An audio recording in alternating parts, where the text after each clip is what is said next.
அருமை தமிழர்களே, சிவகுமாரின் அன்பான வணக்கம். நம்ம தமிழ் திரைப்படங்களில் பார்த்துருக்கலாம். வெளியூர்லேருந்து கதாநாயகன் அவர் சென்னைக்கு வரார், சென்னைக்கு வந்துட்டார் அப்படின்றத காட்டுறதுக்கு நம்ம இயக்குனர்கள் சென்னையில் சில முக்கியமான இடங்களை காட்டுவாங்க. அவர் இங்கே வந்து லேண்ட் ஆகிட்டார் அப்படின்னு. ட்ரெயினுக்கு வந்து சென்ட்ரல் ஸ்டேஷனை காட்டுவாங்க, எல்ஐசியை காட்டுவாங்க, பில்டிங்கை, இல்லைன்னா இந்த நேப்பியர் பிரிட்ஜ் இருக்குன்னு காட்டுவாங்க. பார்த்துருக்கலாம் சென்ட்ரல் ஸ்டேஷன். அது மாதிரி சென்னையின் அடையாளங்கள். அதில் இந்த நேப்பியர் பிரிட்ஜ் பாலம் இருக்குது பாருங்கள், அது ஒரு முக்கியமானது. அதாவது நம்முடைய கோட்டை பகுதியையும் மெரினா கடற்கரை பீச்சையும் இணைக்கிற அந்த இடத்துல ஒரு பாலம் ஒன்று நீங்கள் பார்த்துருக்கலாம். நேப்பியர் பிரிட்ஜ் அப்படின்னு சொல்லுவாங்க. ஆனால் அந்த நேப்பியர் பிரிட்ஜை கட்டினார் ஃப்ரான்சிஸ் நேப்பியர் அப்படின்னு. அந்த பேரை கேட்குறப்போவோ இல்லை அந்த பிரிட்ஜை பார்க்குறப்பெல்லாம் எனக்கு வேற ஒரு நேப்பியர் தான் நினைவுக்கு வருவார். அவர் இது 1864 சென்னையில் கட்டினார், கவர்னராக இருந்தவர். ஆனால் அந்த பெயர் இருக்கிறதே, அந்த பாலம் இருக்கிறதே எனக்கு வேறு ஒரு அழகான எண்ணத்தோடு, சிந்தனையோடு, தகவலோடு அது என்னை இணைக்கும் பாலமாக அந்த பெயர் இருக்கிறது. அவர் 1614 அவரும் நேப்பியர் தான். அவர் ஒரு மகத்தான சாதனை பண்ணார். அவருக்கு வந்து இன்னைக்கு நம்முடைய பேராசிரியர்கள், கணிதம் படிக்கிற மாணவர்கள், மாணவர்கள்னால் மாணவிகளும் தான், கணிதத்துறை ஆராய்ச்சியாளர்கள், அறிவியலாளர்கள் எல்லாருமே அவருக்கு ரொம்ப நன்றி கடன் பட்டு இருக்கிறோம். யார்? அந்த நேப்பியருக்கு. இந்த நேப்பியருக்கு இல்லை, பெயரளவில் அந்த செய்தி நினைவுபடுத்துவதை சொல்லுகிறேன்.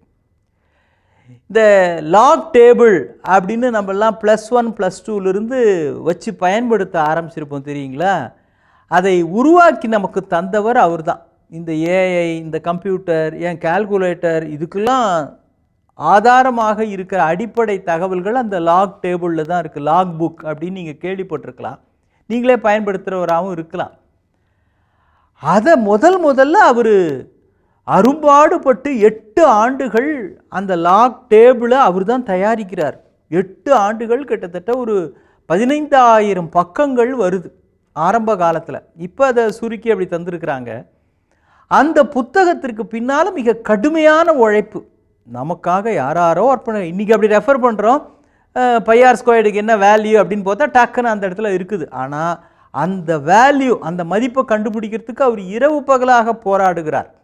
இது மாதிரி ஒவ்வொன்று sin θ, cos θ, tan θ, அந்த வேல்யூ என்ன, அதெல்லாம் அந்த புத்தகத்தில் இருக்கிற அந்த பயன்பாடு, அது எவ்வளவு நுட்பமான, சுலபமாக, அரும்பாடுபட்டு நாம் கண்டுபிடிக்க வேண்டியதுன்னு அதை பயன்படுத்துகிறவங்களுக்கு தெரியும். அதை தொகுத்து ஒரு புத்தகமாக அவர் போட்டு ஆயிரக்கணக்கான பக்கங்கள். இந்த பக்கங்கள்லாம் மூட்டையாக கட்டி, அந்த காலத்தில் பெரிய வாகன வசதி அதெல்லாம் கிடையாது. 1614 பார்த்துக்குங்க.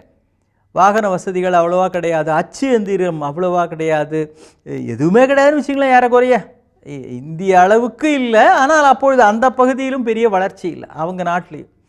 இது எல்லாத்தையும் டவுனுக்கு எடுத்துகிட்டு போகிறார் அச்சிடுவதற்கு. மூட்டையாக போகுதுங்களா.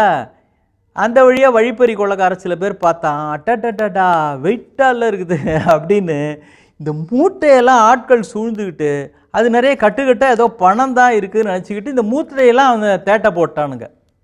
இப்போ பாருங்கள், இதை போய் அவர் போலீஸ் ஸ்டேஷனில் கம்ப்ளைண்ட் பண்ணுறதுக்கு பக்கத்தில் போலீஸ் ஸ்டேஷனும் இல்லை. இதில் என்ன வேடிக்கை அப்படின்னா, இதை போய் போலீஸ் ஸ்டேஷனில் போய் கம்ப்ளைண்ட் கொடுத்தா இதுக்குன்னு அவங்க ஒன்றும் பெருசாக மெனக்கெடவும் போகிறது இல்லை. ஏன், அப்போ தான் முதல்ல அவரே அதை வெளியிடுகிறார். இன்னும் புத்தக வடிவம் கூட அது பெறல.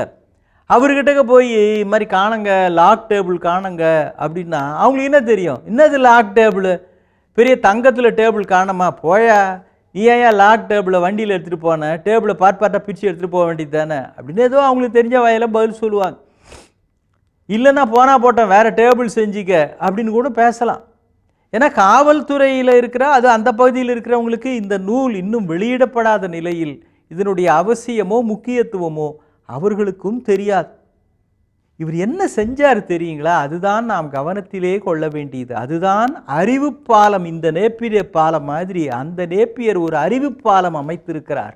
மீண்டும் உட்கார்ந்து அத்தனை பக்கங்களையும், ஏன்னா அவர்கிட்ட ஜெராக்ஸ் காப்பி கிடையாது, கார்பன் காப்பி கிடையாது, சில குறிப்புகள் மனதில் இருக்குது, சில குறிப்புகள் தாளில் இருக்குது, அத்தனையையும் மீண்டும் சுருக்கி ஒரு 500 பக்கங்களாக அந்த குறிப்புகளை அவர் மீண்டும் உருவாக்கி இருக்கிறார். போயிடுச்சே, இப்படி ஆயிடுச்சே அப்படின்னு வருத்தப்பட்டுக்கிட்டு அவர் உட்காரல. தன்னால் இது முடியும் என்று தீர்மானித்து மீண்டும் களத்திலே இறங்கி சகலவிதமான செய்திகளையும் இப்பொழுது இன்னும் மென்மைப்படுத்தி, சுலபப்படுத்தி, எளிமைப்படுத்தி அவர் தருகிறார்.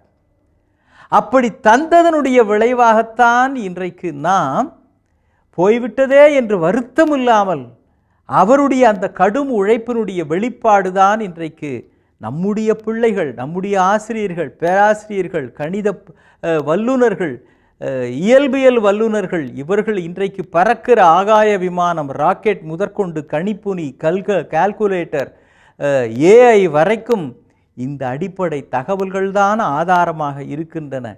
என்றைக்கோ ஏதோ ஒரு மனிதன் மீண்டும் நான் ஏன் உழைக்க வேண்டும் என்று நினைத்திருந்தால் இவ்வளவும் நமக்கு கிடைத்திருக்காது. உங்கள் உழைப்பு ஒரு நாளும் வீண் போகாது. ஊருக்கோ அல்லது யாருக்கோ, ஏன் உங்களுக்கோ நிச்சயம் கை கொடுக்கும். ஆனால் அவர் பண்ண ஒரு சின்ன தப்பு, மூட்டை மூட்டையாக ஏற்றி வண்டியில் ஏற்றிட்டு போகிறதுப்போ அந்த குறிப்புகளுக்கான பேக் இன்ஃபர்மேஷன் அப்படின்னு சொல்லுவாங்களே, இப்பொழுது அதெல்லாம் பென்ட்ரைவில் பாதுகாத்துக்கலாம். ஆனால் எந்த வசதியும் இல்லாத சூழலில் கூட புதிய வசதி அவரிடம் இருந்து நமக்கு புறப்பட்டது வந்தது என்றால் இந்த நேப்பியர் பாலத்தை போலத்தான் அந்த நேப்பியரும் ஒரு அறிவு பாலத்தை நமக்கு அமைத்து தந்திருக்கிறார். அந்த உழைப்பு வெற்றியை நோக்கி நாம் செல்வதற்கான மிகப்பெரிய பாலம் அல்லவா? இன்னும் சந்திப்போம். வணக்கம்.